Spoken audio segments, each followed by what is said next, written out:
Well, greetings, entrepreneurs. My name is Michelle Raleigh, aka the Savvypreneur, and today I'm going to be talking about 5 reasons why no one is buying your products or services. So it may not be what you think. So if this is something that you're interested in, please continue to watch.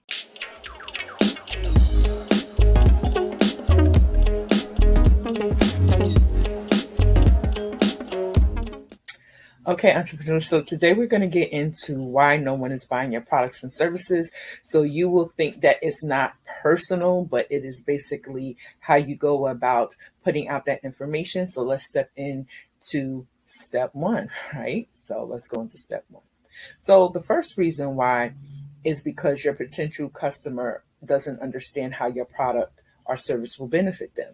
So as far as you being an entrepreneur, you have to explain what it is that your product or service does and how it's going to benefit them. If you look at certain shows and as an entrepreneur, you have to start thinking like a CEO. When I look at like the Home Shopping Network and they are showcasing a product, right? They basically give you all of the details about that product.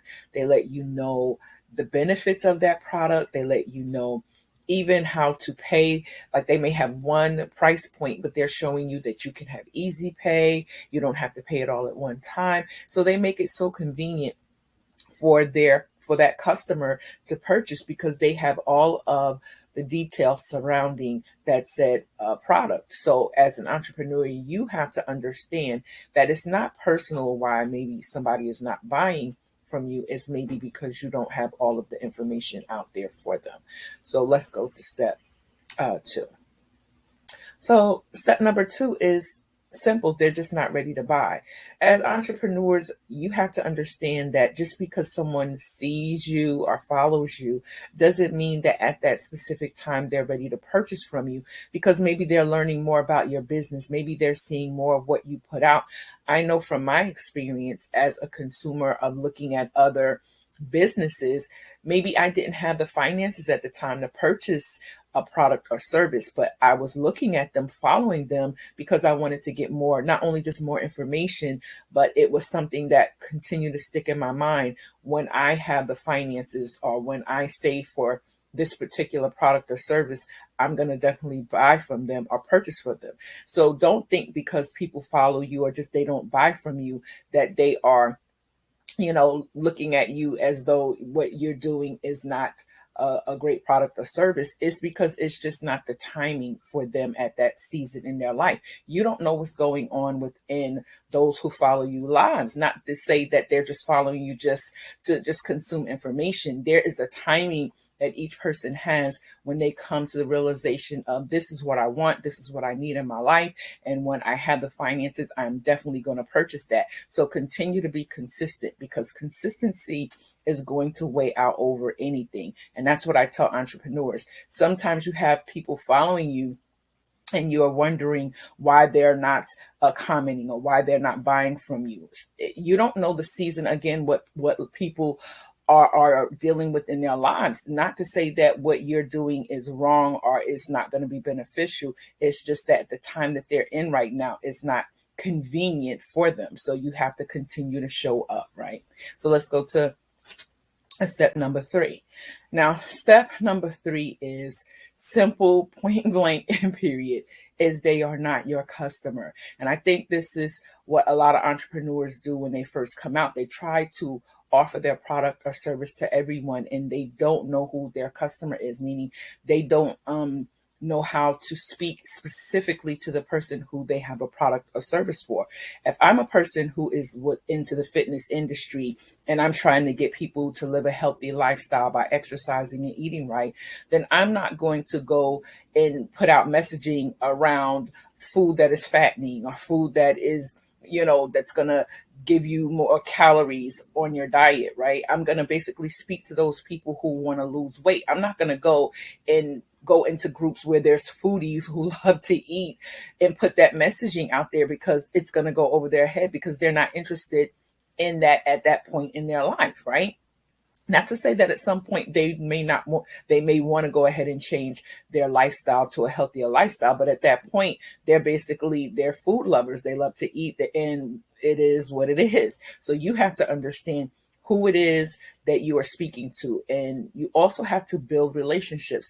Sometimes you're trying to build relationships with the wrong people. You're trying to build relationships with people who are not even interested in your product or service.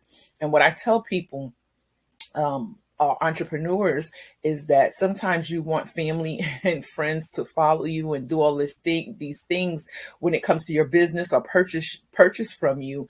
And even though that would be encouraging, but sometimes your family is not even your customer. They can support you by maybe liking your page or sharing it with others. But when you look at, oh, well, why isn't my own friends and family not buying from me? Because they're not your customer. And you have to get to the point where you have to understand that.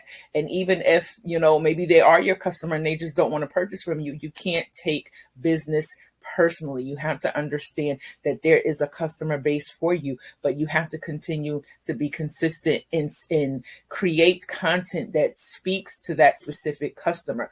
Again, a dentist who is in cosmetic surgery, meaning this dentist, all they do is to help people maybe straighten their teeth, maybe get their teeth white, maybe put caps and bridges in. So this way they have a better appearance when they smile and when they talk, right? So they're not really in the business of maybe doing extractions or doing things for pain. Their whole thing is cosmetic dentistry. So those are two different types of dentists, even though they're both in the industry of dental, assisting people with dental care. But there's one who has a different price point because all they want is customers who want, to basically come in and get implants or things of that nature. So you're not going to go to them for just a random dental appointment unless they have that service in place.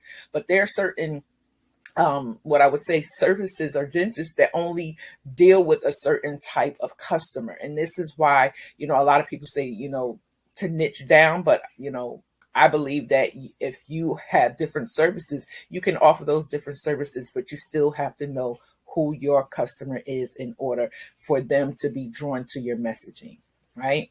So the fourth one is, you have not articulated the benefits and the solutions they will receive.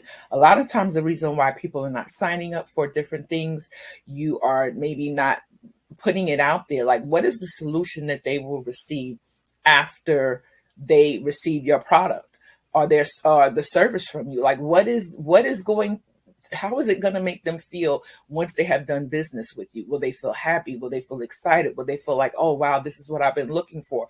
You have to articulate that to them in their language, not your language, because us entrepreneurs, we speak language that is business related. So consumers that are following us, they're basically following us because of the pain or the solution that they're looking for. So you have to articulate the solution in order for them to basically understand what that product or service will do for them once they have received it. I know a lot of entrepreneurs, they worry about, well, once somebody purchased from me, will they want their money back because maybe they felt that they didn't receive what they were supposed to receive. You have to be very, very clear on what it is that your product or service will do. And even if you do give a money back guarantee, state within that money back guarantee what constitutes a refund. Because again, if you are a person who does maybe like courses or services, the thing with that is somebody can download that course or maybe go online to take those classes. But if they don't implement what you're telling them to implement, then that's not your fault that they didn't take that information and utilize it. So you have to be very specific when you are basically putting things out there within your business when it comes to certain things with like money back guarantees and things of that nature. So this way you stop stressing about it and you have articulated, again, not only just the benefits and solutions that they will receive because of your products and services, but even when you want to put that money back guarantee in place, you're letting them know, I don't mind giving you your money back if you feel that this product or service hasn't worked, but I want to make sure that you have taken full advantage of it and not just, maybe set it on a shelf or didn't utilize it. Now, when it comes to products, it's a little gray area there, but when it comes to things that people can download and it's on their computer, there's nothing you can do as far as that goes. So you have to be very what I would say detailed when it comes to creating certain policies within your business. So that was just something I added there. So last but well, I would say not least, because this is just 5 that I wanted to give you. I didn't want to overwhelm you. So the 5th one is you have not promoted the product or service enough. And this is the biggest thing. And this is something that I would do. And sometimes I have to realize that while you're hesitating on putting that product or service out, and sometimes we're sabotaging ourselves by doing all this other work. But when it comes to now put that offer out, we think that now we're going to be judged. And that is in our mind, we're thinking, wow, that means that I'm not good enough or my product or service isn't good enough. No, it doesn't mean that. It means that you have to put it out there. If you are in business, you have to promote yourself. You have to promote that product or service. I'm sure if you look in your phone, if you look online, everywhere you see somebody is promoting a product or service. And the more that you put it out there and put it before people, the more they will remember, oh, wow, yeah, this person has this product or this service. Let me go ahead and purchase that because I've been thinking about getting it, but something, took their attention away. You never know when that person is ready to go ahead, pull out that credit card or, put that PayPal link there in order to buy from you. But the thing of it is that you're not keeping yourself in their mind by not promoting it enough, by not putting it out there. They may see you post something one time and then you don't do it again for maybe 2 or 3 weeks, or maybe not at all. And so that way you're not being consistent in promoting what that product or service is, even if it is something free for them to sign up on your email list. You still have to put that out there before them on a consistent basis. This way they will, understand like, okay, yeah, she has this or he has that. Let me go ahead and let me purchase that before I forget, because you continually putting it before them. I think I read somewhere where it takes like 7 times for a person to see an ad or something from you in order before they purchase from you or sign up from you. So that means that you can't just do it 1 time or 2 times and then feel discouraged because you feel like, well, I put it out there, nobody said anything.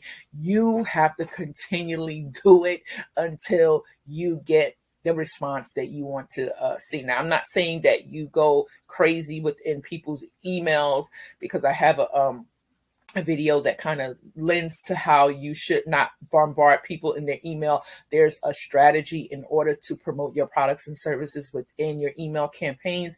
But as far as when you're ready to put out or promote a product or service, have a goal and a schedule in place. So you're letting people know, like, in a couple of weeks, I'm about to launch this new thing, this new product or service or course or whatever that is. So this way they know something's coming. So you can have a promotion going for anywhere from 2 to 3 weeks or a month, that every week you're putting out some type of promotion around that, whether you want to do it in an ad or whether you want to do it organically. And then you can have other people, like family members or friends, to share that so other people can see it. So I hope that this has helped you. If you have any questions, please go ahead and leave them in the comments below, and I will come in and I will answer them, maybe in a follow-up video. But I want you to understand that people just don't buy from you because they feel as though your product or service is not good. They don't buy because either the information is not there or they're not your customer, and all the points that I pointed out within this video today. So follow me and subscribe, and don't forget to hit that like button. Have a great day.